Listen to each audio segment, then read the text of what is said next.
very good morning, children. So, how are you all?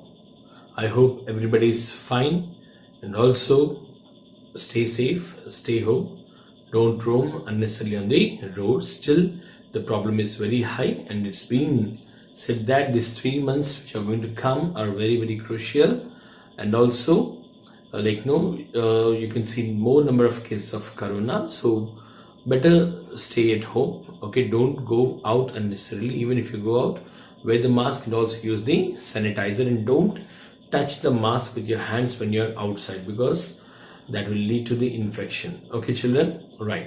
So now today's topic, we are going to get into a new unit. The new unit is, it is not for breathing, not for drinking. You can see here, not for breathing, not for drinking. Okay, so not for breathing, not for drinking. What is not for breathing? Is it talking about the air?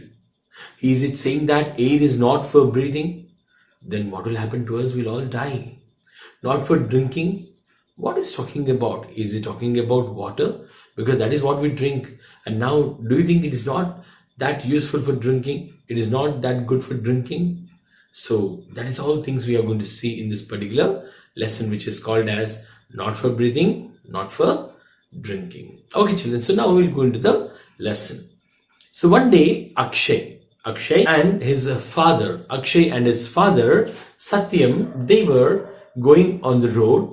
Okay, so they were driving a bike and they're going to some place, and also the traffic constable stopped them, right? You might have also experienced the same thing, right? When you go with your father and all, sometimes the traffic police will stop you. So the traffic police stopped him and asked him to show all the certificates, right? Not the 10th class certificate or inter certificates, and also the vehicle certificates, right? Vehicle papers. So the first thing, you have the vehicle papers. The second one is you have the insurance. Okay, so he showed them all, and now the traffic constable asked him, show me the pollution check. Show me the pollution check. Now Satyam doesn't know what is the pollution check, so he said to the constable that, sir, I don't know what is this pollution check and all. Then he said that you go to the pollution check center over there. There's a van. You go there and get your pollution checked. And then he said okay, and then he went to the van, and then the person who is in charge of that particular van, he took the he checked the vehicle, and he especially checked the emission of gases, right? So when you just turn your bike to the silencer, so when you start the vehicle, the air comes out, right? The smoke comes out, isn't it? So that will be checked, okay, with a special pipe, and it will be recorded in the system. So now what they will check in that particular emission of the gases. So now they are checking whether this vehicle is giving out poisonous gases or not, because for each and every vehicle there is a certain limit. So only this gas should be this much, right? Okay, this gas should be this much. So every gas will have a limit. So if it exceeds the limit, then they will take the initiative and they will take the necessary charges. So now what is this pollution certificate, right? Who will give it? The pollution agency, right? Let me write this one. So the pollution checkup center will issue this pollution certificate. Okay, second thing here is, the second question which is asked is, for how much time it is valid? So it is valid for 6 months. So once you take the pollution checkup certificate, now that is only valid for 6 months. It's only valid for 6 months. After 6 months, again you need to go to the center, and again you should have the checkup. Okay, so your vehicle must go a checkup at least twice in a year. That means twice, 2 times annually. That is in a year. Okay, the next is this kind of certificate. Now, what kind of different vehicles, for how many different kinds of vehicles this certificate will be given? So it will be given to all the vehicles, like lorries, buses, cars, your bikes, right? So all the vehicles which emit the smoke, they have to get the pollution check certificate, right? So pollution check certificate will be given to all the vehicles which emit smoke. Okay, now what is this emission test? What is this emission test? And right now what they will do, like when you take your bike to them, so they will do some emission test. That means they will check the gases which are coming out of your bike. They will check whether the gases which are coming out are harmful to the environment or not. So if they are harmful to the environment, they will take the necessary charges. If they are not harmful, they will give you the certificate and they will let you go. Now what will happen if the emission of gases exceeds the limit? So whatever the number should be, like what is the percentage should be. So if it is above that, if it is that percentage or below that, there is no problem. But if it exceeds, if it grows more than that, if the percentage is high than what is the limit, then what will happen? The vehicles will be seized, right? They will immediately call the traffic constables or the traffic police and then inform that this particular vehicle has more than like percentage of gases which are being evolving outside, emitting outside, and all these gases are really harmful to our environment. So you take the necessary actions. That is how the pollution check control will work out. So this is about this is what, okay, even if your father has a pollution certificate or not, take that and look at on the paper. So what are the gases which are over there? So what are the gases which are over there? Especially children, so it will have the CO on that. That is carbon monoxide. Okay, and then there will be HC, that is the hydrocarbons. Now this carbon monoxide and the hydrocarbons are very harmful to the atmosphere. Already you might have done several experiments regarding the pollution in your science fair. So you will be talking about the carbon monoxide, isn't it? This is a very harmful gas. Right now it should not be emitted much into the atmosphere. So this is mainly emitted by the vehicles, right? And then coming to the hydrocarbons, chlorofluorohydrocarbons. These are the ones which are damaging our ozone layer, isn't it? So that is how this two gases becomes very harmful for the environment. So the emitting of these gases, like they have a particular limit. So if they exceed the limit, the vehicles will be seized. That will not be given to the owner. Okay, so that is how these the pollution check certificate usually check the gases which are harmful to the air, Okay, children. Now coming to what is the need of giving this certificate? What is the need of giving this pollution checkup certificate to the people? So basically your vehicles are being checked whether the gases are harmful, which are harmful to the environment, are released out of your vehicles or not. What if they are released outside? What is the damage they are going to do to the environment? That is what we are going to study in this unit, isn't it? So these all gases, they come out and they will pollute the air. So we are using a word called as pollute, right? They are contaminating the air, they are polluting the air. So our elders, our grandfathers, our mother and father, they also tell us how the blue sky was and how the earth was full of water, how they used to play in the lakes, right? No, but now everywhere when we see, everything is contaminated, right? So if you go to a lake and all, it will be definitely contaminated. If you go to Hussain Sagar, you cannot even stand there for some time, and it is said that if you drink water of this particular lake and all, you will die. A lot of things are added into that particular lake, isn't it?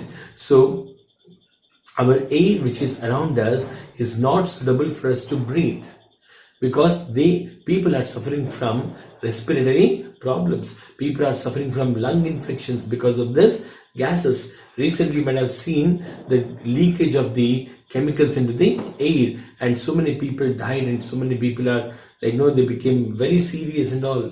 So releasing the unnecessary things into the atmosphere, and that is affecting the people. Not only human beings are affected, here the plants are affected, here the animals are affected, even the birds, insects are affected, and at the same time human beings are also affected. Now what about the water? People say that we used to drink the tap water, we used to drink everything, but now what you're doing, you're buying the bottles, isn't it? You're buying the bottles because the water is nowhere fresh. That is what people think. Okay, and that's the reason why you go with the aquaguards, you go with the some purifiers, right? Isn't it? So water purifiers. So why you are using all these things? Because you feel that the water which comes from your tap is not safe. The water which is coming out from the wells is not safe. So you need to purify it again so that you can drink the water. So now why this water and this air is not suitable now for us to breathe or to drink? That is the name of the lesson, not for drinking and not for breathing. So people are suffering from diseases. People are suffering from diseases like asthma, respiratory infections and whatnot. People are suffering from some waterborne diseases. Okay, if you don't control the pollution of the air, if you don't control the pollution of the water, a day will come when this situation will be irreversible. You cannot reverse it. You cannot get the situation under control. So those are the days which are going to come at any cost. So we should be extra careful, and we should wake up and stop this pollution. So if you stop the pollution, if you stop the pollution of the air, if you stop the pollution of the water, then definitely there will be a difference. Right? There will be a change. So if you don't stop this, no clean air will be available, no clean water will be available for us in the coming years, for the coming generations. So now we are going to see what are these changes which are taking place in the environment. What are the changes which takes place in the environment if our air is polluted and also if our water is polluted. And before going to all these things now, first of all, we need to know what is pollution first. Pollution is that, for example, just assume, okay, if there is a pleasant atmosphere, okay, you're all sitting in a place and all, and suddenly a bike, a owner of a bike will start the bike and the smoke comes out, the black smoke comes out very heavily. So what it is doing, it is disturbing the place where you are sitting. Immediately you will make a move from that place and you will go to some other place. That means some harmful or some unwanted thing is added into the atmosphere, okay, so that it is bringing a change in the atmosphere. So pollution is nothing but an unwanted material, addition of an unwanted materials, addition of some unwanted chemicals in the atmosphere, which is bringing a change, and that is not a very good change, it's a harmful change, isn't it, children? So this is called as the pollution. Now the environment which you are living in. So what is the environment which you are living in? That is being polluted every day. You can see number of vehicles, isn't it? Our roads are being filled with the vehicles. Wherever you go, you have to stay in this traffic. You will be stuck in the traffic. In so many movies, you might have seen the people telling the reasons to the boss. Why you are late? Sir, there was a traffic jam. There was a huge traffic. Okay, so lot of traffic is there, like lot of cars, lot of buses, lot of vehicles, lot of people forgot to travel in the rickshaws, people forgot to travel on the cycles. So everybody has their own bike or car or a jeep or some other vehicles. So everybody are using all these things. So what's happening is lot of gases are emitting from this, which are polluting our environment. So our environment, if you don't save it, our life will be in a great risk. So what are the changes we see in our environment if you don't control the population? So what are the changes you see in the water if you don't control the water pollution? So that is all we are going to see in this particular unit. Because of pollution, you cannot see any positive changes. Whatever the changes you see, they will be definitely negative. Every negative change you can see, each and every problem which that will be a problem. If there is a pollution, you will see only problems. There will be no positive things around you. Okay, so now you might have seen that so many birds are dying every day. isn't it? So many insects are dying every day because of the high radiation, because of the pollution of air, right? So, and so many fishes or aquatic organisms like die because of the water pollution. So we are going to, in this unit, we are going to learn about all these things. So what are the chemicals which are harmful to us, and what we should do and what we should not do, the do's and don'ts and all, and how our environment gets polluted and what is our responsibility. That is all we are going to see in this particular unit, which is called as not for drinking and not for breathing. Okay children, see you all. See you tomorrow. Have a great day. Bye.